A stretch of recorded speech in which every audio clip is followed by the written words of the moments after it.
Hi, it's Simon from Adelaide Walker here. I'm going to do another one of our assembly videos today, and today we're doing the Ashford Traveller 3 spinning wheel. Quite looking forward to this one because I've never actually seen one in the flesh. Seen one on the video when it was announced last year, but I've never actually seen one, so this is going to be the first one. We have painted bits of this orange. Because Charlotte is keen to have this one. She's going to give us a quick wave now. There she is. So we have painted it before assembly. If you've watched any other of these videos, then what I said before, which is if you're going to paint it or varnish it, do it before you assemble the wheel. Just because it's easier, I think. Various bits of this have hooks and holes in them, and you can kind of put a bit of string through that while you're painting it, and then hang it on your line, which just helps it stop it sticking. So there we are. So this has been variously painted, and the whole thing's been 3 coats of varnish, a few more coats of varnish on the treadles. There are 21 steps on this set of instructions, which sounds quite frightening, but as per the traditional, of which there may already be a video up by the time you watch this one, or there will be soon, one of those, which sounds quite frightening, but I don't think this is too bad. There's a little bit that's terrifying me slightly about this, which is part 1, so at least we're going to get that one over with early. So I'm going to go through kind of the steps as per the Ashford instructions, and we'll see how we get on. Right, so we're going to start off with steps 1 and 2 really, which is fitting a couple of the legs. Now the instructions refer to this bit as the front rail and back rail. I might have called it a table or something like that. It is not the same top and bottom. The top and bottom bit's the easy bit. The bottom bit has got holes that the legs go into. The top is the other side of it. There are 3 holes on one of the rails, and that is the front rail. Those holes are for, the 2 holes at the very front are for the lazy cape rods.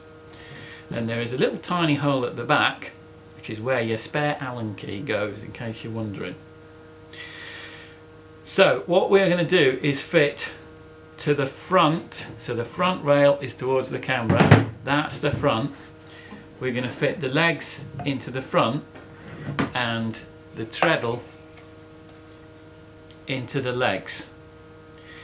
You will see that the leg that I've got in my hand has got a hole towards the foot, and so has that one, and you will see that those 2 do not, because they are the back legs. So front legs go in the front very roughly, just so you can get the idea, like that, and the treadle sits in them and goes up and down like that. Now Ashford suggests candle wax, and again, if you've seen any of these videos, I never use candle wax because I never have any candles. I'm going to put a little smear of Vaseline or petroleum jelly just inside that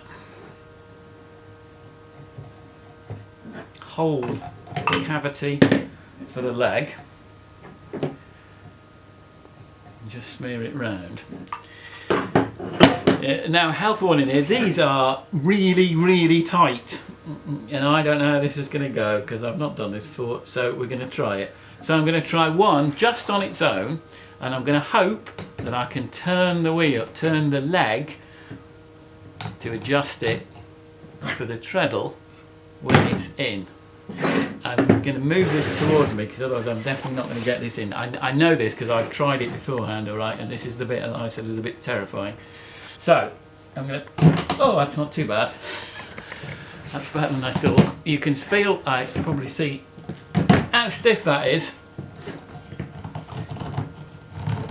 and how difficult that is to turn once it's part of the way in. So I'm going to do the same with the other one, because I'm going to, actually what I'm going to do is that what I'm going to do is just put a little bit, before I do that, of Vaseline on the end of the steel rod. I could do with a cloth to wipe myself here. Pop that in there.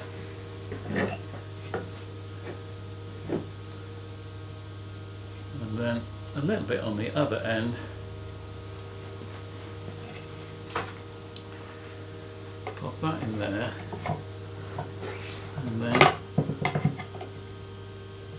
can see that this is a trace awkward.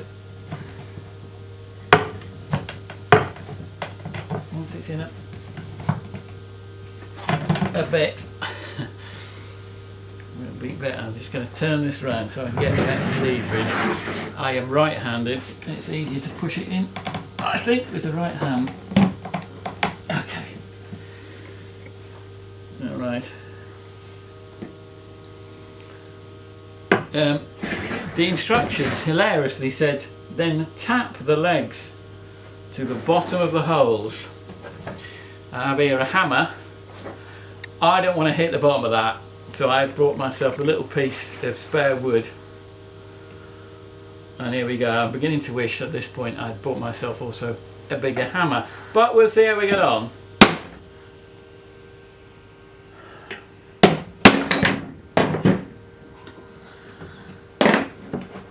I don't think this is going to go in, ladies and gentlemen. Right, so here we are again.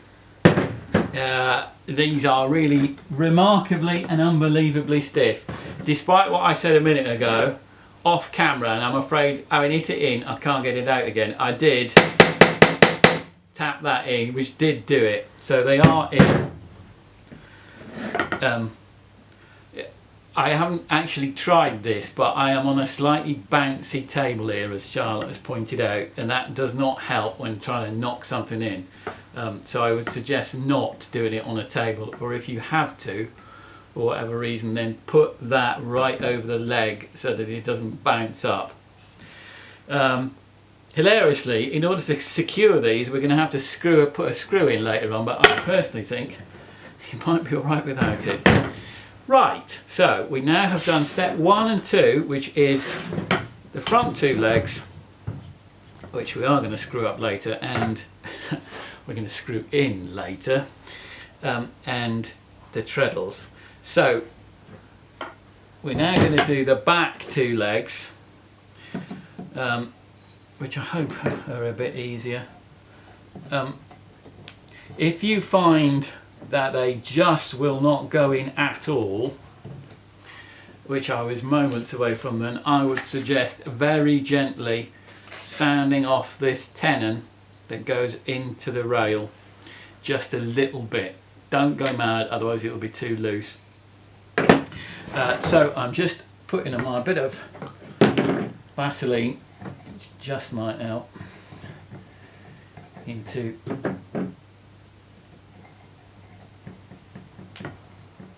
that.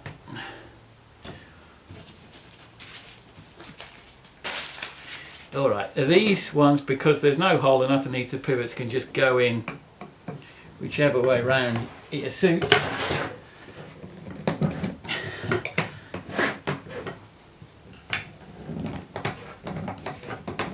Yeah, that's not going in very easily either. I'm going to put both in first.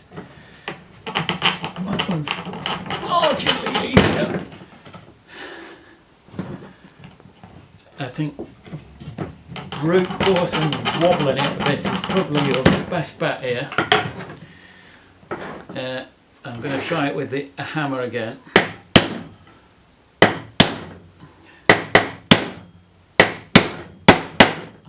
That is better.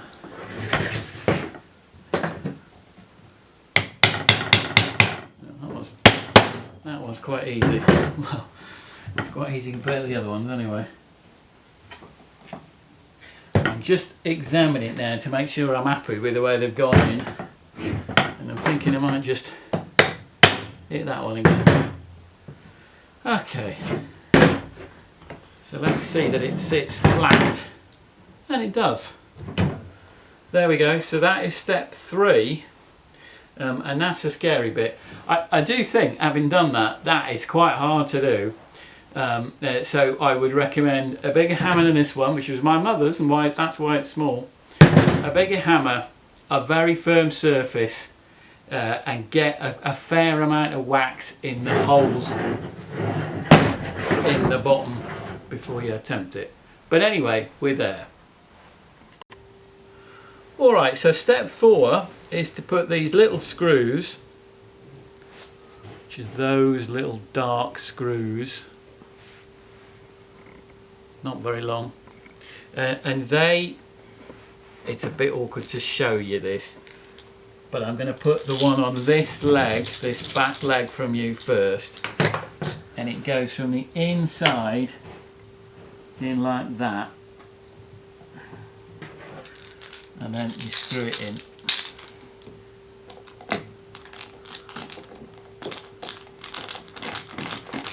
As I say, this just stops the leg getting loose in case a hippo decides to sit on your wheel. So all 4 are the same.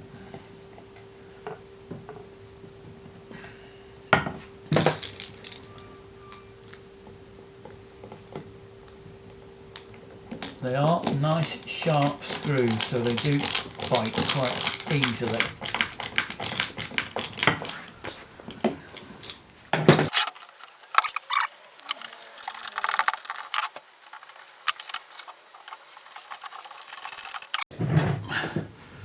So that should be very firm indeed now.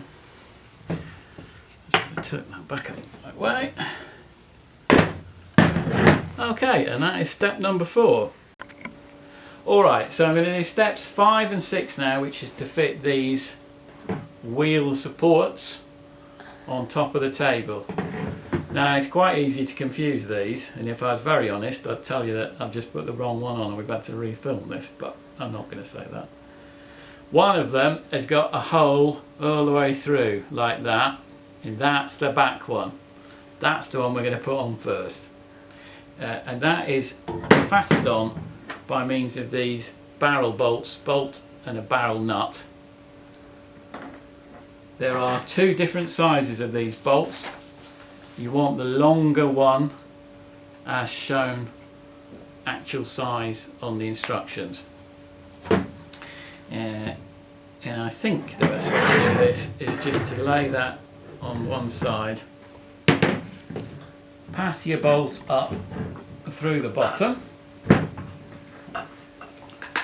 and then the barrel bolt just goes into that hole at the bottom of the upright.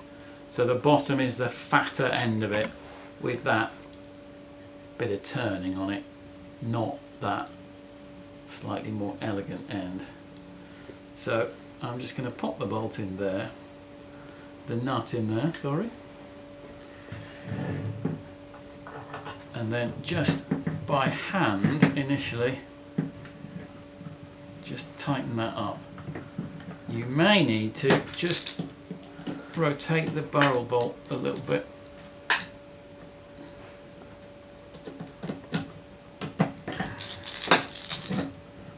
so that the bolt engages.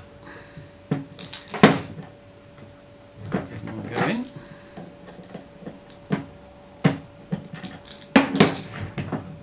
That's better. You'll feel when it starts to engage. So I'm doing that as tight as I can by hand, and it's quite loose at the moment, and then I'm just going to lift it up, and with the Allen key I'm just going to tighten that up. I'm not going to make this enormously tight at the moment, just so it won't wobble, in case we need to align it a little bit when we put the wheel in. So that's the back. Okay. So now I'm going to put the back one on. It's the same idea, barrel nut in that hole at the bottom,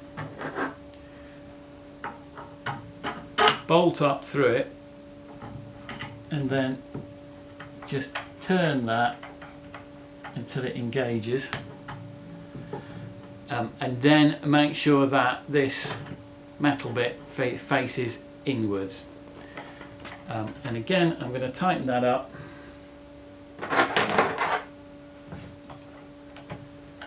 But not too much. Alright, so there you can see that is actually pretty firm. So that is step 6. Alright, we're going to do steps 7 and 8 now, which is to really start putting the flyer unit together. I would call that a mother of all, but Ashford doesn't use that phrase in their instructions. I think they just call that the flyer unit. So there is a front and there is a back. It's very easy because the front's got the Ashford logo on it, and there are 2 of those Maiden uprights that sit in there like that. You need to make sure that these are the right way round. It is quite hard to get these wrong, I think. So one of them has got an open-ended bearing and the other one has got a closed bearing. The hole nearest the Ashford logo is the open bearing. I wonder if this is going to fit in more easily than those other things. Yes, it is. So I'm just pushing that one through, and that one as well. That one doesn't fit quite as easy. So you should be able to turn those reasonably easily. And all of these, both of these, are fastened by way of a silver round head screw, of which there are only 2, and a washer. And I'm just going to wipe a little bit of Vaseline on the bottom there.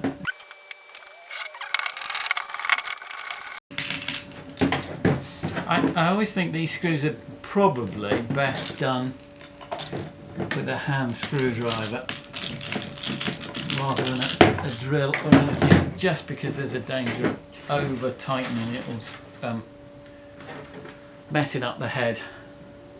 But I guess if you're careful you could do it.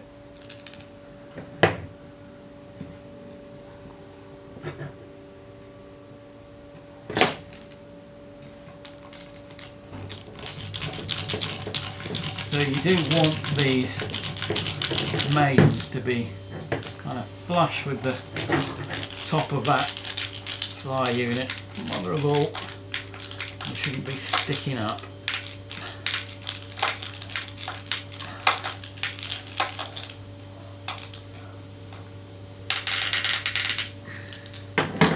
Alright, so that is the 2 Maidens attached. There are then 2 little screws. There is that's an eye, isn't it, rather than a screw, rather than a hook. There's an eye, and there is a hook that need to be attached to this. Let's get this the right way around. So the side that sticks out, where the bearing, this thing sticks out, that's where the eye wants to go. If you're wondering at this stage what this is for, it is for the tension, the brake band. So you should just be able to screw that in by hand, and then on the other side the hook. Again, should just go in by hand. There we are. Not to drop it. And that is steps 7 and 8. Alright, so this is steps 9 and 10. Oh, and 11. They've snuck a little one in there. So step 9 is really easy but really important. Your flexible friend, your flexible drive band, needs to at this point be hooked over the back upright. So the way I've got it when I've got the wheel positioned is the front is towards the camera, and I'm putting this over the back one. I don't suppose it really matters. If you don't do that, you won't be able to fit it on at all unless you have to cut it and glue it back together. And this is actually quite thin, so I would recommend not doing that. The next thing we're going to do is take our wheel. It's nice, isn't it? And we're going to just not attach it, we're just going to fit it between these two. The hub at the back has got a groove in it, and that's the one that you want to be at the back. I didn't say that very well, did I really? One side of the hub has got a groove in it, and that's the back. That's what I meant. So the groove is facing me at the back, and I'm not doing anything other than just sitting it in there like that. What I'm going to do now is to fit my flyer unit onto the top like that. If you are at the front of the wheel, the bearing should be stuck out to the right, and they are fitted on or fastened on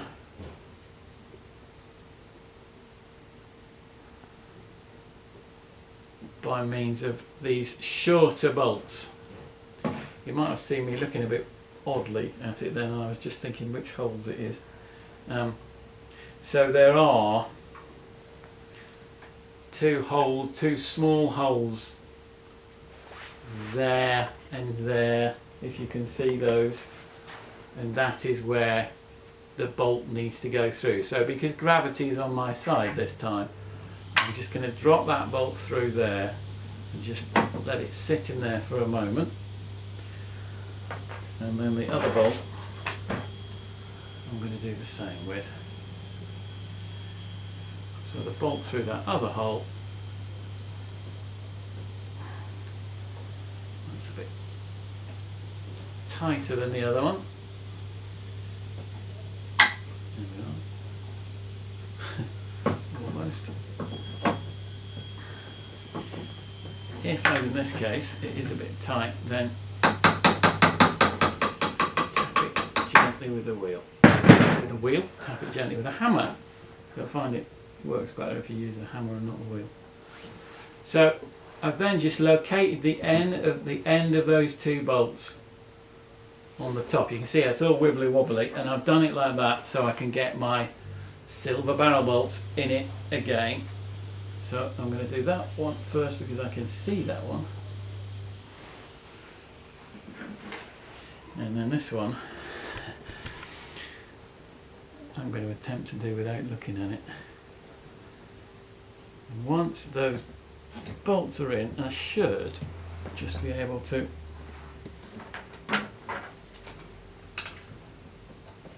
tighten those up.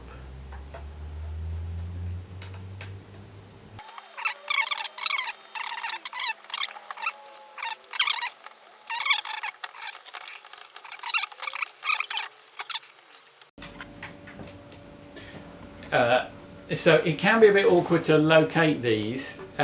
My top tip is make sure that the barrel nut that sits in the top of that and the top of this is pushed as far in as it will go. That will help it lining up, I think. So I'm still tightening this one up. So as and when I can't tighten it anymore like that, with this Allen key the wrong way around,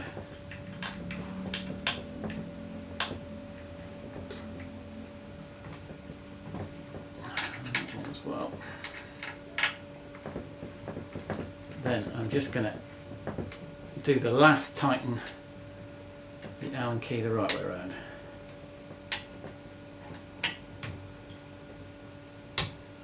There we go. There we are, and that is 9, 10 and 11. Alright, so this is section 12, which is to fit the crank through the back support, through the hub and into the front support. It is a bit awkward, I think, this, and I think it is easiest done with the wheel laying down like that. And I think it is easiest also if you line it up before you mess about with the crank. So the steel bar, which is the lazy Kate support, is useful for this. And what I'm going to do is just line the hole in the hub up.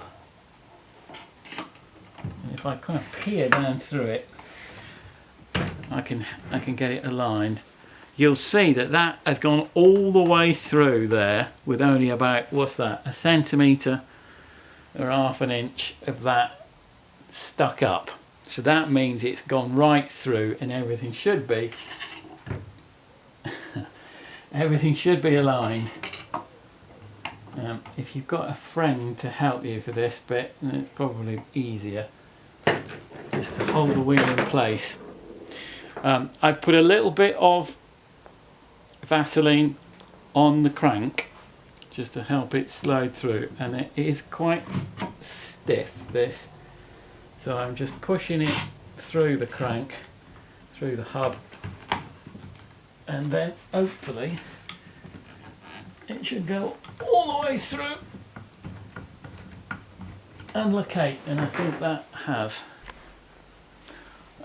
So what you might find, which I've just found, is that I've got the crank through the back support and through the wheel, but it still hasn't quite located properly on the front support. In which case I think tip it up on its, or put it on its legs, and then you can just, if you peer down in there, you can kind of just see where the crank should locate. I'm probably getting in the way of the camera at this point. And then just wiggle it through.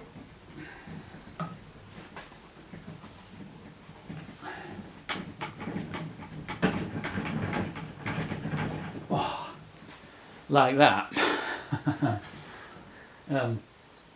That is a bit tricky, that, I have to say. So at this point, and before you fit the crank on, tighten up all the bolts, these two at the top and these two at the bottom, so they are nice and tight. If that bit, let me say that again, I think because that bit's a bit awkward and everything needs to be lined up, that if you are struggling to do that, then I would suggest loosening off these bolts, just because that makes it a bit easier. And I also think that the most likely thing is that which I found, to be honest, is that the front support is not aligned properly, and if it is rotated a bit so that it isn't lined up, despite your best efforts, it still may not be so. If it is, then just try rotating that a little bit when you try and wriggle the crank in. But I think if you've got this far, you're winning. That's what I think. So I'm just tightening up, as you can see, those top two bolts, and I'm going to do the same with the bottom two bolts, which are much easier to rotate. I'm entirely in the way if I do that.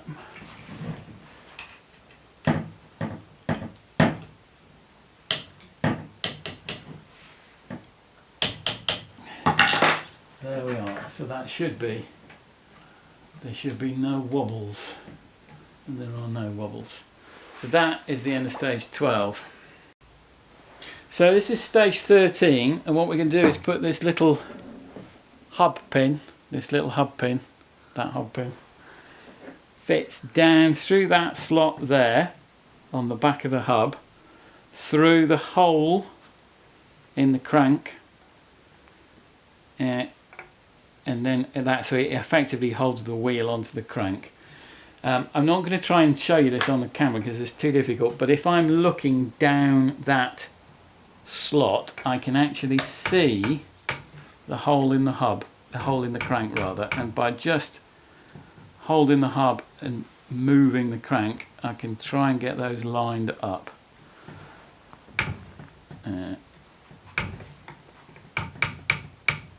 Like like that, so I can see air all the way through that.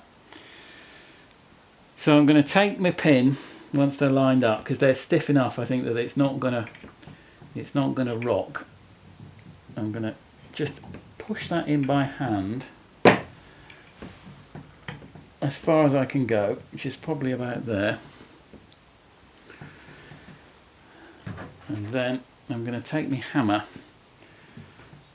and just gently tap that.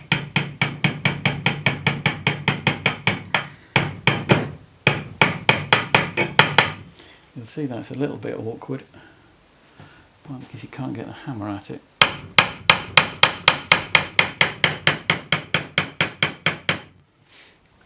You can see it's going. Ashford say, and I'm never quite sure about this, that you can use the hub pin like that to avoid damaging the hub, but I don't know whether that's any easier.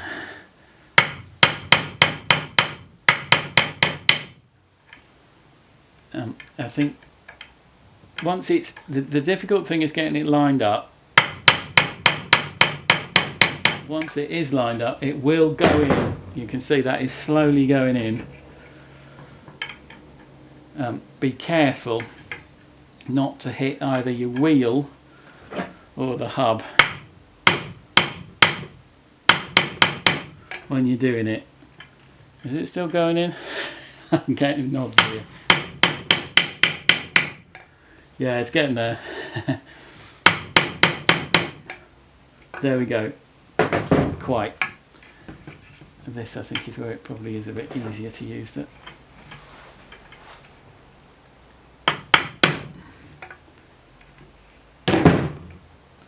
I'm going to call that, am I? No, maybe I'm not. I was going to, but it's still sticking out a little bit. I'm going to call that done. And it should spin lovely and smoothly like that, which it does. So that is step 13. So step 14, we're going to put the other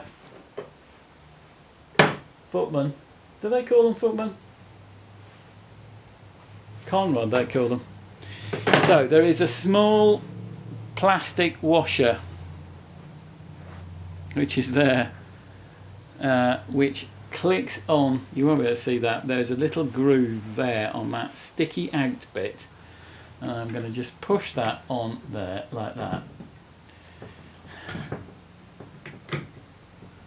It does need a little bit of force to get it going, but then it will eventually, listen for it, do a not very satisfying click on there. My cameraman's laughing now. And that is what we fit that onto. Now this needs to go the right way round. If you look at this, there is a washer at the top end of it, and one side of the washer protrudes and the other side doesn't. The side that protrudes is the back, so it needs to go on like that, and that should just click on like that. That was a better click, wasn't it? And that is step 14 done. Alright, so this is step 15. What we're doing is attaching the Conrods to the treadles. Now before you do this, just make sure that your drive band is out of the way, so it should just be completely free of these Conrods. So you'll see that one of these is longer than the other, and the back Conrod is the one that needs to go into that. There is a strangely shaped hole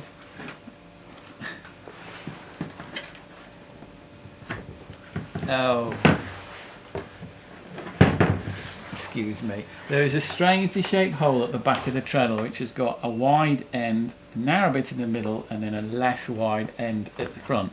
And that is to fit these little black rubber connectors. So I'm going to push that right through the big hole at the front, and I'm going to turn it. I'm doing it anti-clockwise, it doesn't really matter. Push it right to the back and then turn it whichever way. I didn't turn it before until it clicks into place. It can be a bit awkward, this, and I can only apparently do it when I'm not on camera.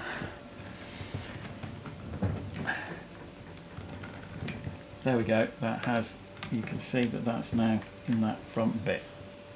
So the other one's just the same, all the way through, twist, push it to the back,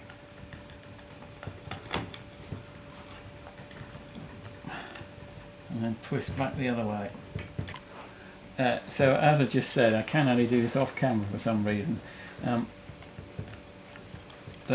When they're in properly, as they both are now, then that should be right at the front, and their back larger hole should be empty. If you're finding it awkward as I did, then sometimes if you just kind of stretch them a bit as you turn them, that just makes them pop into place. Anyway, we are in, and that is number 15. So we're on the home straight now. I'm doing 16, which is just to put one of these little hooks in each side of the flyer. It's at this point, incidentally, that I've realised we should have put some varnish on the flyer. But there we are. And that's the other one. Pop the bobbin on. Pop the bobbin on. And then I'm going to fit that onto the flyer unit at the top, making it difficult for my cameraman here. This feels like a daft thing to say, but I'm going to say it anyway. There is a fat end. There's a fat end to the whirl. There's a fat end to the whirl, and there's a thin end. The fat end goes in the closed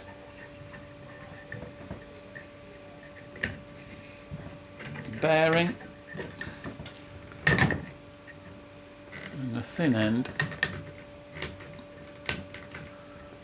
clips in to the open bearing like that. So this is stage 17. We're just fitting the brake band, which is a piece of this nylon cord. You need to cut 22 inches, it says, off one end, and then tie a spring onto one end, and that spring then goes over that hook on the top of your flyer, and the band goes over the top of the bobbin and through the eyelet on this side. Yeah, it'll come off, it's come off loose, but I'm going to tie the other spring onto this loose end.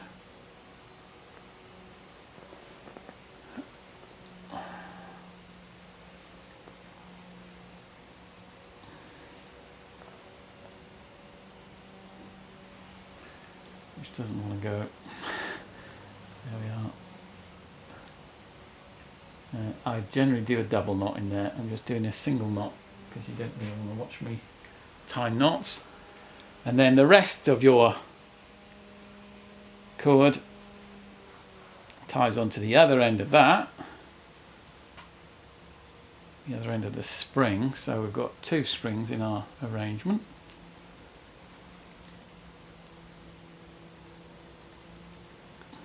Alright, and then our tension knob has a small hole in it, and the free end of our cord goes through the hole,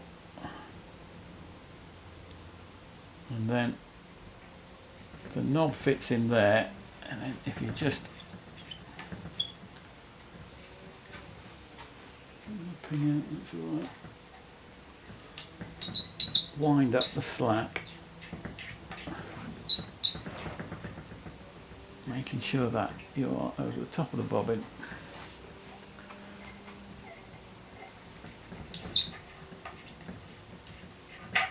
There we go. So just so the springs are just starting to extend, I would say, is a good place to start. You'll probably want to adjust that when you are.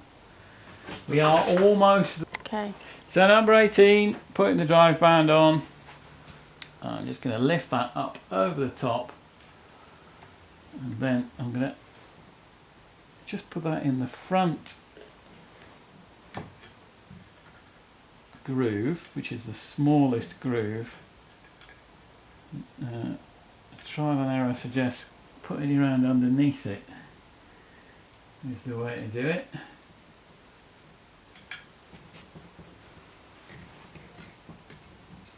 I'll just slip that into the next one up, I think.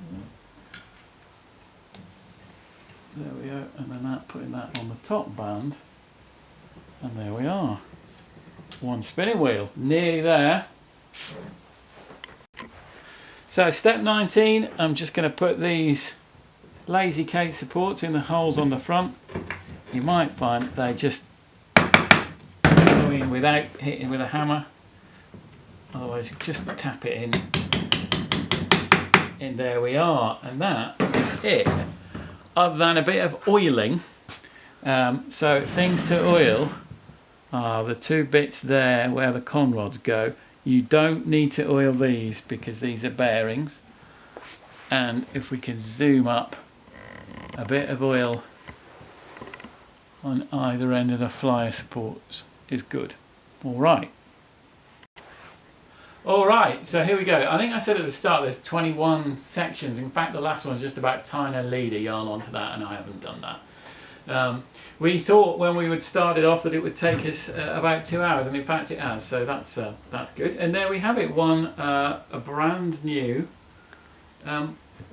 Traveller 3, which has got a nice neat little footprint. I don't know what you think of the orange. Orange is a bit of a Marmite colour at times, so in the comments tell us if you think it's orange-rific or orange-tastic.